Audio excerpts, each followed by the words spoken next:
Myself here, right, and this is my team named Amrit, Prince, Simon, and Yusuf.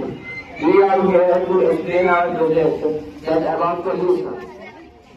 You can see that that thing made pollution of by water pollution, and the air pollution by smoke. We want to make not more pollution because it harms our environment, like global warming. Noise pollution by the cars and the water pollution by the polluted water by the factory, and the air pollution that factory is smoke.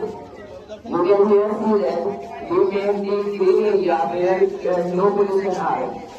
We make solar and the windmills that make electricity for our environment.